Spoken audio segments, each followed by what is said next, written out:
Hey everyone, Shrubby here. Welcome to the sixth and final part of my Fundamentals of Piano series. Today we're going to be talking about practice. So the one thing that's really going to determine how quickly you're able to progress and improve on the instrument is your practice habits. And there's two main components to this. The first is consistency.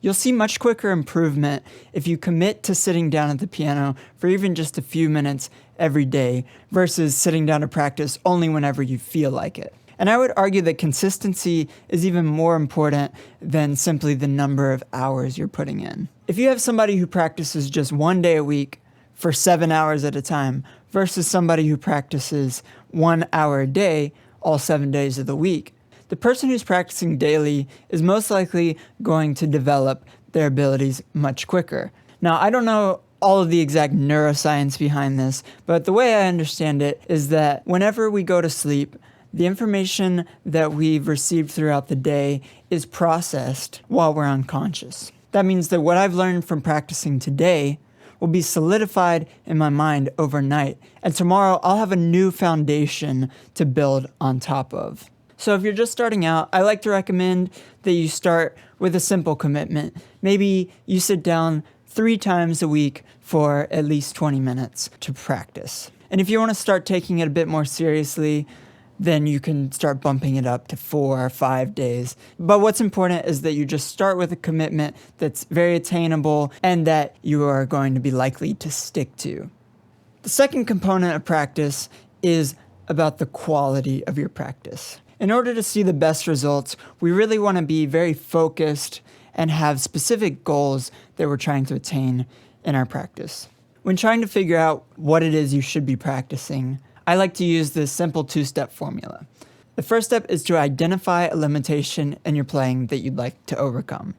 This could be something fairly straightforward. For instance, I don't know this song and I would like to be able to play it. This could also be a technical limitation, such as I struggle to play arpeggios at a certain tempo and I would like to be able to play them cleaner. Whatever it is, it's just important that you be very specific in what it is you want to attain in your practice. And then the second step is to develop strategies in order to help you achieve that goal. Now, I want to stop and mention that this is really where the importance of one-on-one instruction comes in. A good teacher will be able to provide you with guidance regarding what and how to practice in order to achieve the goal. A good teacher is someone who's already worked through those challenges and has a very clear picture of the process that they use to overcome their own limitations in their playing. And they're also capable of communicating this process to students. So in essence, a good piano teacher is not teaching you how to play the piano, but how to practice the piano effectively. So if you find you have trouble developing practice methods for yourself, or simply don't know what you should be practicing, I highly recommend finding a teacher to study with. If you've been watching my videos and you enjoy my teaching style, I want to let you know that I do teach online lessons and that I would be happy to help you achieve whatever your musical goals are.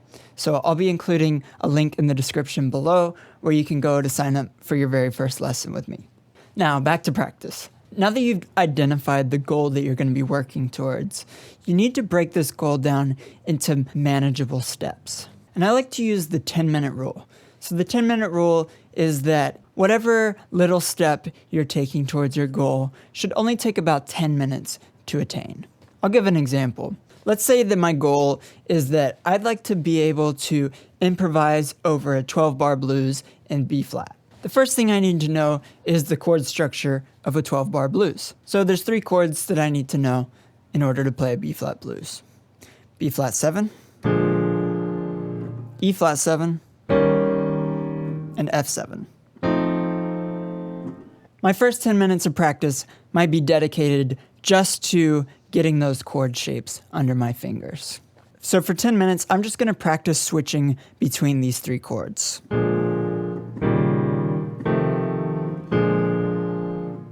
Next, I need to learn the form. In other words, how long do these chords last? When do they change? So for this, I might turn on a metronome or even a backing track and simply practice playing these chords in time, playing B-flat 7 for 4 bars, E flat 7 for 2 bars, B flat 7 for 2 bars, F7 for 1 bar, E flat 7 for 1 bar, back to B flat 7 for 2 bars. And I'll stick with this for 10 minutes. Now, when improvising over a blues, there are certain scales that are commonly used to build the melodies. So 2 of these scales are the major blues and the minor blues scale. So I might practice for 10 minutes on my B flat major blues scale.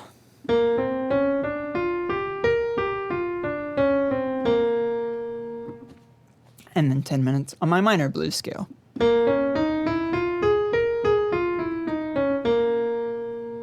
Okay, now maybe I'll spend 10 minutes trying to come up with little melodic ideas using the major blues scale. And I can play my B flat 7 chord in the left hand to hear how it works with the harmony.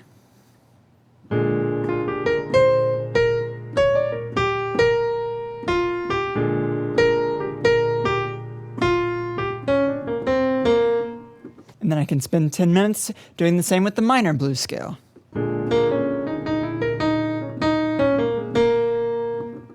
I could also find a lick that I like and practice that for 10 minutes. And I could go on and on with examples, but I hope you're beginning to see that practice is all about these little incremental steps that break down your goal from something that may seem intimidating at first to something that's actually very manageable. This process ultimately goes back to what I said in part 1 about effortlessness. If you feel like you're using a lot of mental energy as you're practicing, you probably haven't broken it down into something simple enough. If what you're working on can't be mastered in 10 minutes, you're probably biting off more than you can chew. The first step in learning a Mozart sonata is to learn one measure. The first step in learning how to play something fast is to first learn how to play it slow. While you're doing it, you may not feel like you're making much progress, but I promise these little steps add up in a big way. If you break down your big goals to the point that each little piece becomes easy, then suddenly the whole thing becomes a whole lot less intimidating. So that concludes my video on practice and my series on fundamentals of piano. I hope you enjoyed this. Thanks for tuning in, and until next time, happy practicing.